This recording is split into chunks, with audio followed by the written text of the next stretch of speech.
বাবারে কাইজেরে মরতে দেয় ও তখন দৌড় দেয় ইজা ওইটা কাহানো অস্পষ্ট জিকির যখন করবেন না অস্পষ্ট দেওয়া শুরু করবেন একটু জোরে জোরে জিকির করে ওরে দুইটা ঠিক মতো ওরে দুটা না দিলে ঠিক হবে না কথা ঠিক কিনা অথবা পানিকাম বারবার শরীরের অনেক পিঠে ফেরতা ফাসাদের জামানায় মানুষ কত পাপ ধরার মতো রয়েছে জিকির একটু শুরু করলে কি মাথায় কি বুঝতে পারছে না তো তোমার বুঝ ছোড়ানোর জন্য যে দিতে ঢুকাবো কয়েক 30 দিন জিকির শুরু করো তারপরে মশলা দিয়ে যাও আমি আপনাদের খেদমতে আরাজ করতে চাই আসেন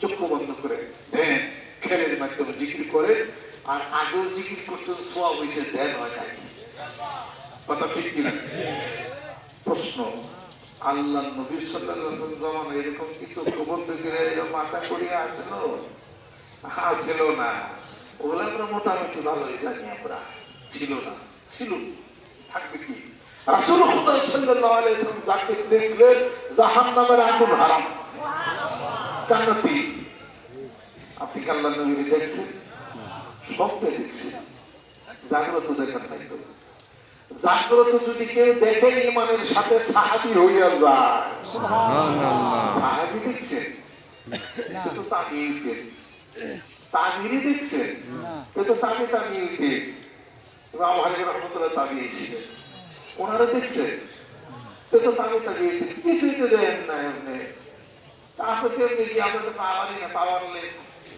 চুম্বকের কাছেই যান নাই চুম্বকের কেমনি গেলেন আল্লাহ নবী সবসময় কাছে থাকলে পলক এমনি খুলে দিত চুম্ব বন্ধ লাগতো না এত মাথা করে জির করে থাকতো না হযরত হামজালা রাদিয়াল্লাহু তাআলা আনহু আল্লাহ নবী সবসময় বলেন যে হামজালাকে দেখি না কেন তখন কয়েক সাহাবী গেলেন হযরত হামজালা রাদিয়াল্লাহু তাআলা বাড়িতে দরজাকে কাঁদতেছে ভাই হামজালা কাঁদতো কেন সেই তো মুনাফিক হয়ে গেছে কেন ওই নবীর দরবারে যখন রাসূলের দরবারে যখন বসে থাকি আমার কলম খুলে যাওয়া উজ্জীবিত হয়ে যায় বাড়িতে যখন চলে আসি আবার অন্ধকার হয়ে যায় আল্লাহ নবী সাহাবী রাসূলের দরবারে গেলে কলম খুলে যায় সাথে সাথে বাড়িতে গেলে আনকারণ তুমি কারা সলিমুদ্দিন তুমি তো সাহাবী ধরে সাহাবীও দেখো না রাসূলের তো সাহাবী খাই খাওয়া দাওয়া ঠিক নাই খাই হলো ভেজাল পরে হলো মিশা কথা তারপরে তো জুড়ে জিজ্ঞেস করতে হবে খাই গাছের মাথায় উঠবি ফাল লেগেছে নাম বেশি কিনে 100 নইব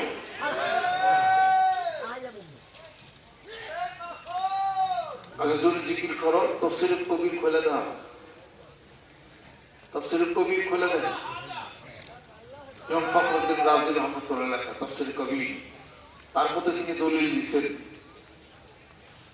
হাসরের ময়দানে ওই ব্যক্তির জিকির গাছপালায় শুনছে সাক্ষ্য প্রদান করবে সুবহানাল্লাহ মনে মনে জিকির করলে কি গাছপালায় হবে না না জিকির অর্থ কোরআন শরীফ তেলাওয়াত জিকির অর্থ সুবহানাল্লাহ জিকির মুহাম্মদ সবকিছুকেই শামিল করে জিকির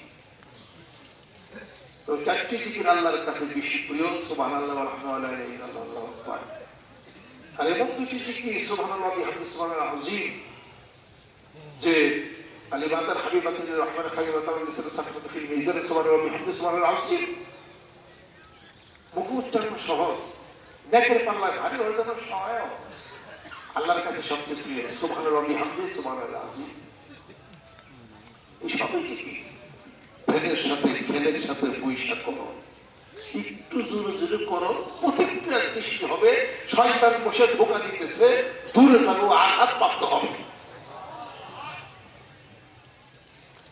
মানুষের ডিস্টার্ব করো না রোগী ব্যক্তি নষ্ট করো না কোরআন শিখ পড়তে তোমার ডিস্টার্ব করো না নামাজ পড়তে তোমার ডিস্টার্ব করো না মধ্যম আওয়াজে বেশি বাইরো না আর বেশি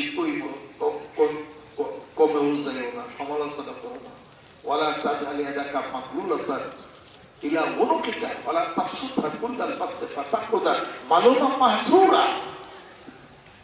বেশি দান করে রোজা রইও না, একবারে জীবন থাইতে গৃহদেশ পর্যন্ত হাত মাস গুটাইয়া রাখো না। আবার করে কাপড় চোপড় বন্ধ টন্ধ গড়বাড়ি যা আছে সব মুসলমানদের সম্মানে দান করে দিয়ে নিজে লিপ্ত হস্ত হয়ে পড়ল না। ফাতাকুদা মালুমান মাহসুরা, মানুষের নিকট তুমি নিন্দনীয় হয়ে যাবে। অর্থাৎ কি সঠিক ব্যালেন্স অফ পাওয়ার করেছে ইসলাম। সুবহানাল্লাহ। আমি আপনাদের ক্ষেত্রে তারাস করতে চাই, মানিকাত্মা মহান শিবিরের নেতৃত্বে এই বিশ্বস্তম দাওয়াত হল সেই দাওয়াত মানবতার শরীয়ত তরিকত ফিকহ মারিফত জানা মানা বুঝা রুহের আত্মার জগতের তাসকিয়া নফসের জগতের মানবতা, সেই দান মানিকাত্মা মহান শিবিরের নেতৃত্বে দেওয়া হয়েছে। বিশ্ব মানবতার প্রতীক মোহাম্মদ মুস্তাফা সাল্লাল্লাহু আলাইহি সাল্লাম তার জীবন দর্শন, জীবন কর্মশৈলী আমরা শিখে নিচ্ছি। তুর্কির বিশ্বস্তমার সাথে কোনো তারুজ নাই। ওটা তাবলীগ জামাতের বিশ্বস্তমা, এটা তরিকতের বিশ্বস্তমা। বাংলাদেশে কত বিশ্বস্তমা শুরু হয়ে গেছে শুনলাম, বিভিন্ন জায়গায় হয়েছে।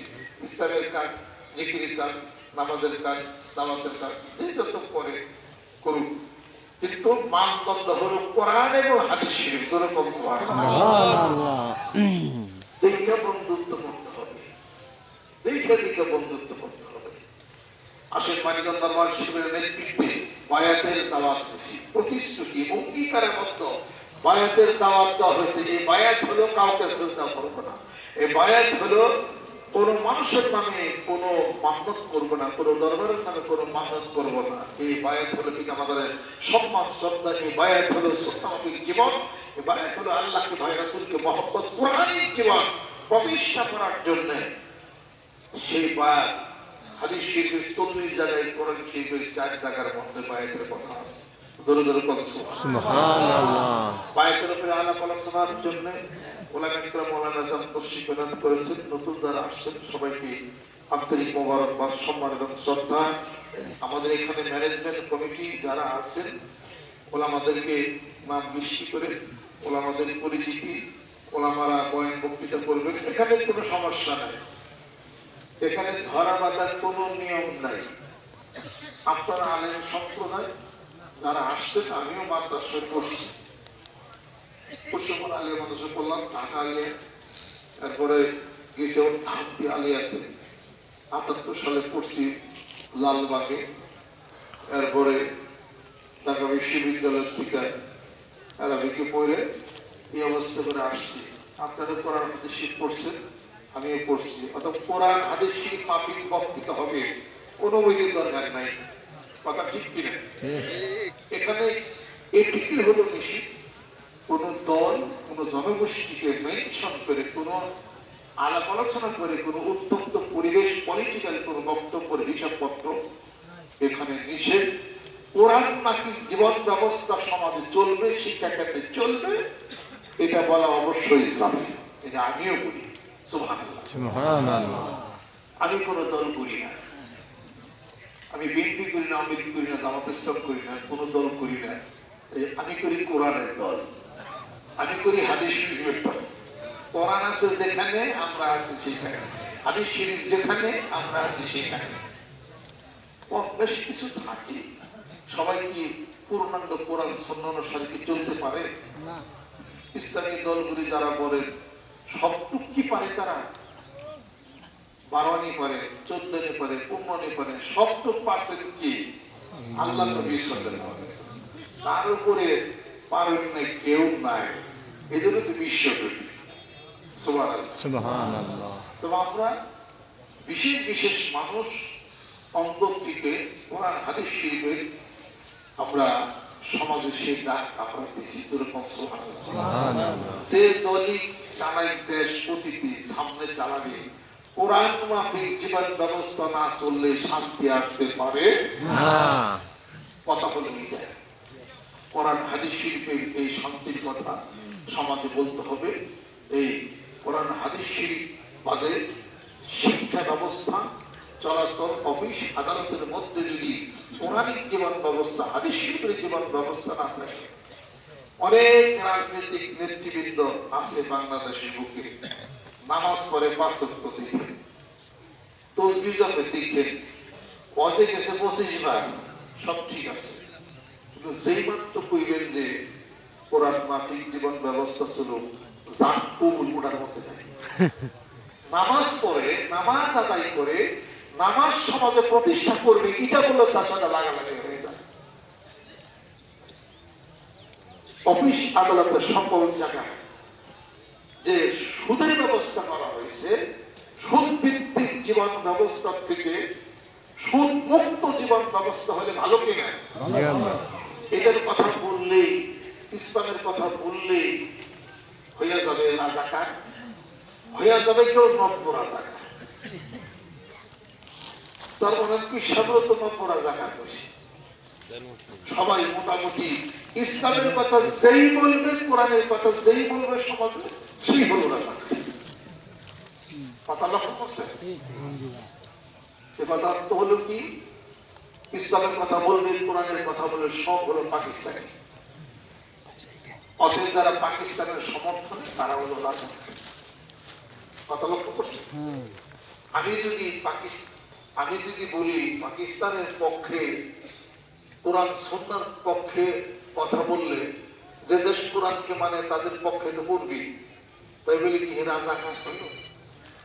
৭১-এর পরে যারা জন্ম হয়েছে তারা রাজাকার হলো। কথা ঠিক।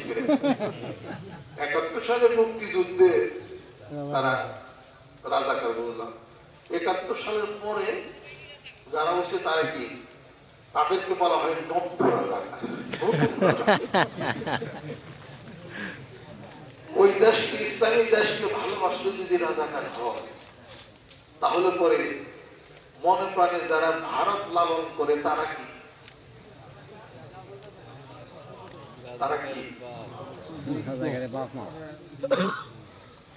পাকিস্তান বাদ দেন, ভারত বাদ দেন, আমরা ভারতের বিপক্ষে না, পাকিস্তানের পক্ষেও না। কথা কি বুঝে পারছি? আমরা আল্লাহ রসুলের পক্ষে। এই জমিন কার? আল্লাহ। আল্লাহ বলেন জমিনের মালিক আমি। এই জমিন সাপপালা করে লিখে দিছি আমার সলেহ বান্দা, নেককার বান্দাদের জন্য। অতএব নেককার বান্দা তারাই, আল্লাহু ওয়ালিউল্লাযিনা আমানু ইখরিজুহুম মিনাজ যুলুমাতি ইলান নূর। সুবহানাল্লাহ। সেই মুমিন বান্দা তাদের জন্য হলো এই জমিনের মালিকানা। অতএব কোরআন মাফিক জীবন ব্যবস্থা যারা চালাবে, এই আসমান জমিনের মালিক আল্লাহ, আল্লাহ দিয়ে দিয়েছেন তাদের। অতএব এই জমিন হলো সালেহ নেককার বান্দাদের জন্য। সুবহানাল্লাহ। ভারত বিদ্বেষী না আমরা। শাহ ওলি আল্লাহ মুহাদ্দিস দেহলভী রাহমাতুল্লাহ আলাইহি কোন দেশে? ভারতে। আনোয়ার শাহ কাশিম রহমত কোন দেশে? ভারতে। মুতাজারকে সানি রহমত কোন দেশে? ভারতে। কারামাতুল্লাহ জুলফির রহমত কোন দেশে? ভারতে। আজানের কাছে হুজুর কোন দেশে? ভারতে। খাজা মালিক চিশতি রহমাতুল্লাহ আলাইহি পৃথিবীর বিরুদ্ধে যিনি লড়াই করেছেন তারাগার পর্বতে, মোহাম্মদ ঘুরির মতো বাদশাহ দাম মানে নাই, একজন ফকির মানুষের সাথে, তিনি কোন দেশে? ভারতে। আজকে শিরি ভারতে। সপ্তাশ্চর্য তাজমহল ভারতে। স্বাধীন ভারত। সংস্কৃতিতে গোটা বিশ্ব পৃথিবীর 1 নম্বর হলো ভারত। বিরুদ্ধে কেন করবো? ওদের সে মুসলমান নাই, আছে না? ভারতে 30 কোটি মুসলমান, 25 থেকে 30 কোটি মুসলমান। এখন তো বাংলাদেশের সমান খালি মুসলমান বাংলাদেশে। ওদের সে মসজিদ নাই, ওদের সে মানুষ জিকির করে না। ওই দেশে তো শিক্ষা কেন্দ্রের নাম আছে, গোটা বিশ্ব পৃথিবীর শ্রেষ্ঠ শিক্ষা কেন্দ্র, সেটা হলো দেওবন্দ। সেটা হলো দেওবন্দ, ইউপি উত্তরপ্রদেশে দেওবন্দে শিক্ষা কেন্দ্র। আপনারা দেখি হুজুর এখানে পলিয়ে টলিয়ে গেলে ওখান থেকে নাকি হাদিস শিল্প জানবার লেগে যান দেওবন্দ। ওয়াজ মাহফিলের স্টেজে যদি বসে থাকে তাহলে কারা? ওনে দেওবন্দের আলেম। অর্থাৎ কি এটা কোন জায়গায় দেওবন্দ? ভারতে। একটা আলেমের কথা যদি শুনেন দেওবন্দি, তার মানে কি ওনার সাথে লড়ুন তো ওনারে দেওবন্দি আলো দেওবন্দ করবে ভারতে ভারত না তো মাথা মিশে পিছিয়ে ট্যাবলেট খানবে তাড়াতাড়ি মাথা মিশাইলে দেব সাবধান মনে জানে না আসে ভারত বিদ্বেষী কিছু সংখ্যক উগ্রবাদী হিন্দু সম্প্রদায় আছে ভারতে যারা নাকি মুসলমানদেরকে মসজিদকে সহ্য করতে পারে না ভারতের প্রচুর হিন্দু সম্প্রদায় আছে যারা মুসলমানকে সম্মান করে শ্রদ্ধা করে হিন্দু সম্প্রদায় মুসলমানদের সপক্ষে তারা জনসমক্ষে বক্তব্য তারা দিয়েছে তাহলে ভারত বিদ্বেষী ভারত বিদ্বেষী নাম না ইসলামের নাম সামনে নিয়ে মুসলমানদের মধ্যে উগ্রবাদিতা আছে না তারা মারামারি করেন উগ্রবাদিতা নাই হলি আর্টিজেন আপনার গুলশানে মানুষ মারল খুন করলো প্রত্যেকটা ছেলে মুসলমান বিদেশিদের মারল খুন করলো না উগ্রবাদিতা না এটা বোমা হামলা করে নিজে মানে মানুষের মানে ক্যারেক্ট করছে হিন্দু সম্প্রদায় গেছে না মুসলমান গেছে মুসলমান গেছে প্রত্যেকটি থানা আপনি জরিপ করেন কোন হিন্দু সম্প্রদায়ের কোন ছেলে আপনার ইপিজির বইয়া অথবা ধর্ষণ করে ধরা পড়ছে থানা নদী খুলে মুসলমান করার সংখ্যা আপনারা খুব ভালো ওরা নামের হাতে আপনি গেলে করেন চান তাহলে হিন্দু সম্প্রদায় আপনি যাতা দিবেন কেউ কথা উত্তেজিত হয়েন না সন্তান হিন্দু সম্প্রদায়ের মধ্যে ভারতে কিছু উগ্রবাদিতা আছে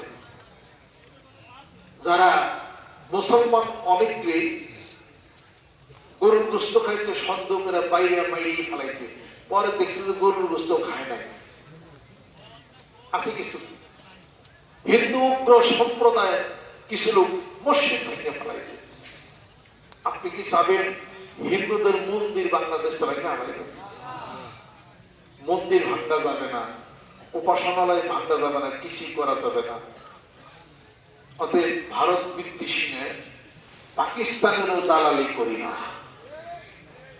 কথা ঠিক কিনা লাগছে কোনটা নিয়ে উগ্রবাদিতা নিয়ে 750 বছরের ঐতিহ্য বাবরি মসজিদকে ভেঙে রাম মন্দির তৈরি করেছেন এটা উগ্রবাদিতার চিহ্ন ভারতে আর কোনো জায়গা ছিল না রাম মন্দির বানানোর জন্য রামের বিরুদ্ধে কি আমরা বক্তব্য দেই সীতার বিরুদ্ধে বক্তব্য দেই কৃষ্ণের বিরুদ্ধে বক্তব্য দেই আমরা মসজিদ ভাইকে কেন রাম মন্দির করতে হবে অন্য জায়গায় করে এটা হলো উগ্রবাদিতার চিহ্ন এগুলোই হলো ভারতের ওই উগ্রবাদী হিন্দু সম্প্রদায়ের পরাজয় বরণ হবে কোন আরো মসজিদ ভেঙে ফেলা হচ্ছে কিন্তু ভারতের ম্যাক্সিমাম হিন্দু মানুষরা ভালো ভদ্র বাংলাদেশের সাথে সুসম্পর্ক আছে যত বাংলাদেশের বুকে যত আল্লাহর ওলিরা যারা আসছে সব ভারত থেকে আসছে আমাদের পূর্বপুরুষ সব হল ভারত আসাম আলী খান রহমতুল্লাহ হাজরতুল মহাদেব ভক্তি রহমতুল্লাহ মুর্শিদাবাদ ভক্তি রহমতুল্লাহ চিস্টা সাবেরা তরিকার যত সব হলো ভারত